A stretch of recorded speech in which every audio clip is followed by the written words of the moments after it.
Our lead headline tonight, well, India's External Affairs Minister is currently chairing a Security Council briefing on terror. He's chairing that UNSC session which looks specifically at threats to international peace and security caused by terrorist acts. However, after this, Mr. Jaishankar will be cutting his visit short and returning to India given the unfolding situation in Afghanistan. Vishnu Shom has the latest on what India is looking at as its options.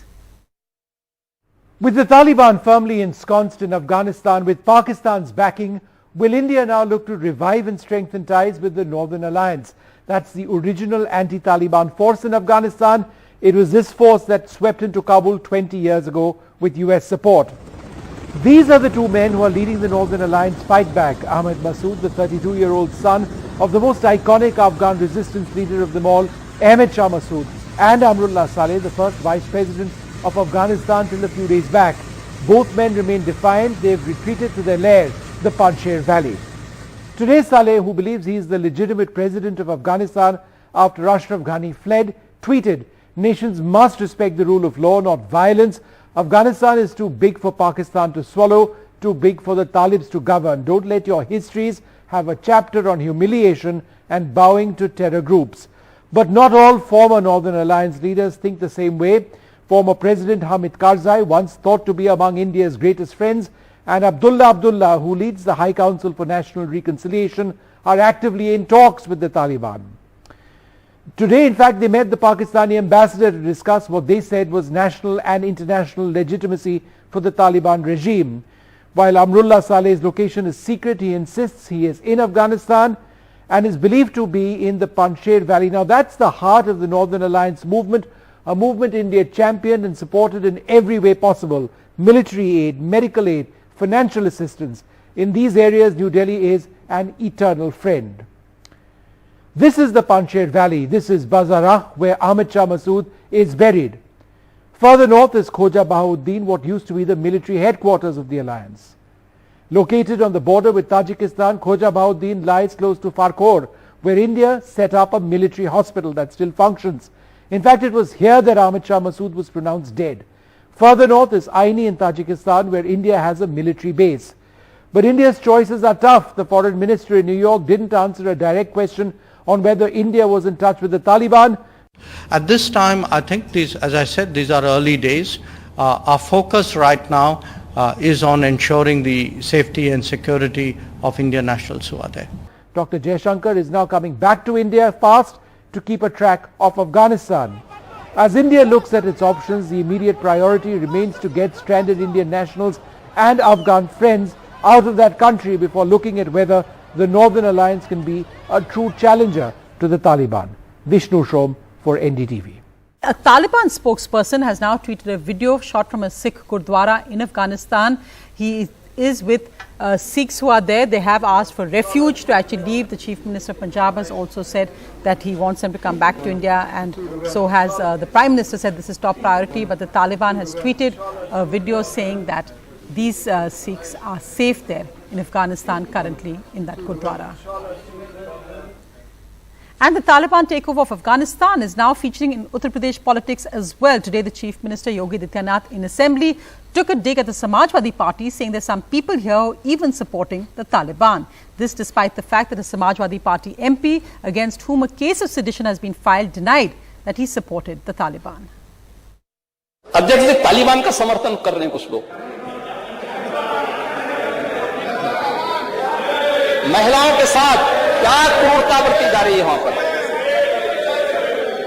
बच्चों के साथ क्या क्रूरता बरती जा रही है अफगानिस्तान में, लेकिन कुछ लोग बेशर्मी के साथ तालिबान का समर्थन किए जा रहे हैं, तालिबानीकरण करना चाहते हैं।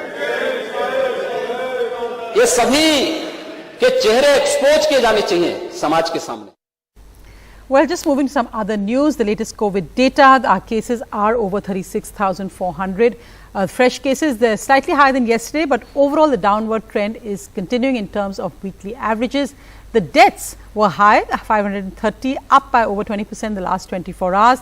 The daily positivity rate continues to be below 2% for the last 3 days. So that's good news. The R rate is also down in most states, with Kerala's R rate and positivity rate also coming down.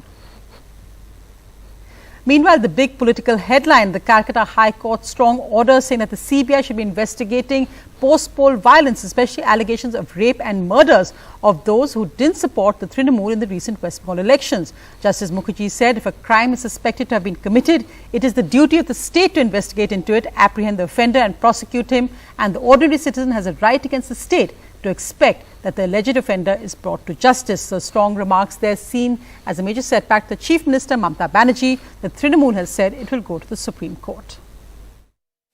Twin probes into post-poll violence in Bengal. The most heinous crimes, murders, rapes and attempted rapes will be probed by the CBI, says Calcutta High Court. Other cases of arson, loot, ransack will go to a special investigation team of 3 senior Bengal police officers. Both CBI and the SIT will submit status reports in 6 weeks of 4th October. For the BJP, still smarting from the assembly poll defeat, the order is validation of its claims of Trinamool's post-poll violence against its workers. I wished कि सत्य की जीत हो and सत्य की जीत हुई है, so it's सत्यमेव जयते. CBI and SIT? Yes, that was the requirement because see an SIT cannot probe into offences like rape and heinous crimes which have taken place in West Bengal. So in order to probe into that, CBI was required. High court ने जो judgement दिया है, सच में बंगाल के इतिहास में एक ऐतिहासिक जजमेंट माना जाए. कानून व्यवस्था चरमरा गया है, पूरा देश सन्न हो गया है इस प्रकार घटना सुन करके, लेकिन सरकार मानने के लिए तैयार नहीं. Mamata Banerjee's government will most likely go to Supreme Court. I am displeased with the High Court judgment. We are political people. We have won in the People's Court. BJP has gone to the High Court. So we will not be deterred by the High Court. The Election Commission has got a clean chit.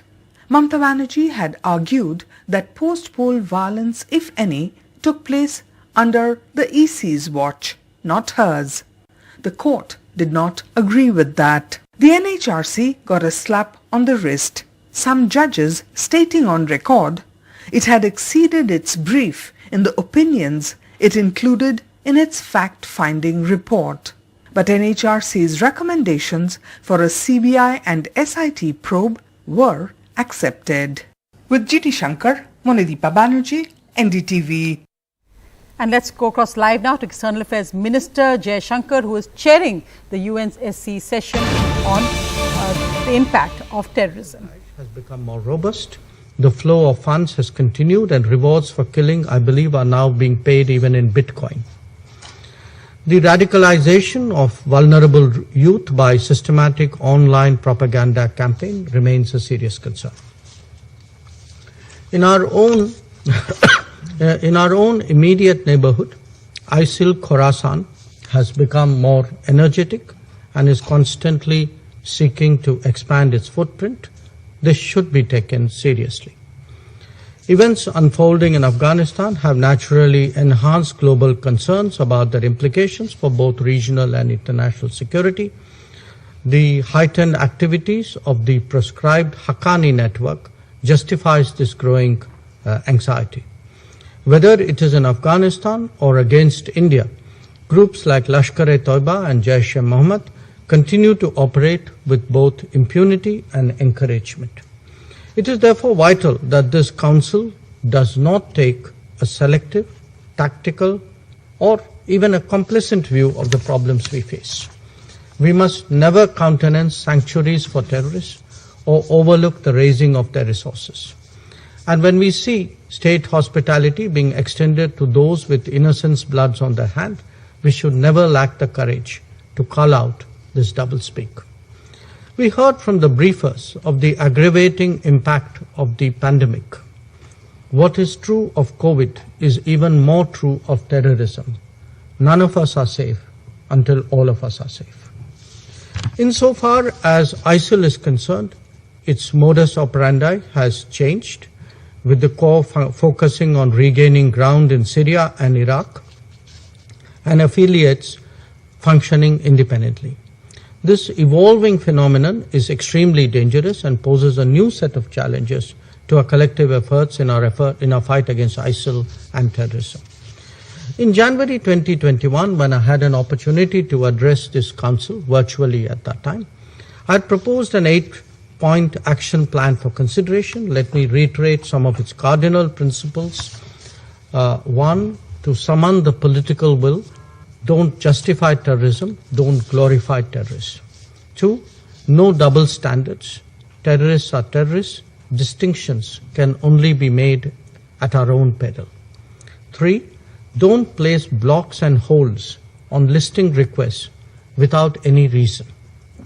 4, discourage exclusivist thinking and be on guard against new terminologies and false priorities.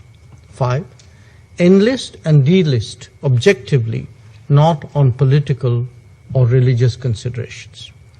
6, recognize the linkage to organized crime. 7, support and strengthen the FATF. And 8, provide greater funding to the UN Office on Counterterrorism.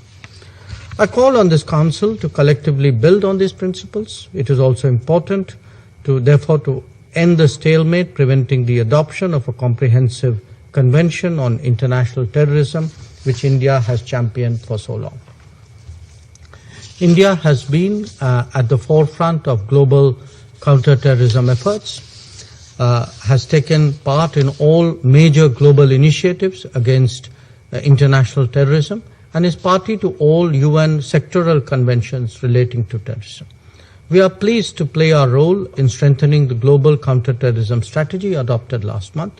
We reiterate our full support for counterterrorism cooperation under the auspices of UN. I thank you. I resume my functions as President of the Council, and I now give the floor to Her Excellency, Ms. Linda Thomas-Greenfield, Permanent Representative of the United Nations and a member of President Biden's cabinet. Thank you, Mr. President. Today's meeting... The External Affairs Minister, Mr. Jaishankar, there chairing the session, speaking eloquently on India's concerns on terror and also the evolving Afghanistan situation. Remember, on our borders, we now have hostile neighbors of China, Pakistan, and now the Taliban-Pakistan nexus in Afghanistan. Let's move now to the other big headlines, and this is huge because this is really the chairman and MD of one of India's biggest stockbroking agencies, Karvy, who's been arrested on charges of using clients' shares fraudulently as collateral for a loan of over 137 crores. IndusInd Bank complained to the Hyderabad police and he's been arrested. C. Parthasarathi, Chairman and Managing Director of Hyderabad-based Karvy Stockbroking, arrested by the Hyderabad police on Thursday on a complaint by IndusInd Bank of cheating to the tune of 137 crore rupees.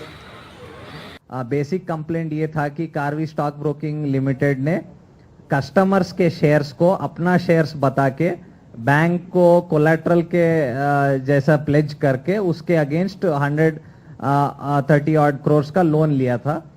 इस पे HDFC bank 2 FIRs दिए हैं. HDFC Bank has also filed 2 cases alleging fraud of nearly 350 crore rupees.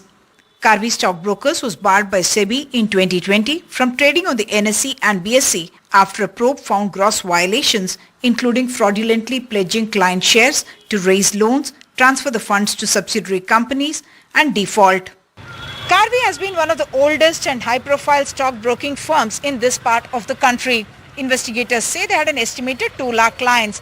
With SEBI's intervention, some of those clients have got back their money. Demat accounts were also transferred to other firms, but several other clients could still be awaiting the return of their investment. In Hyderabad, with camera person Nagaraju, Uma Sudhir, NDTV.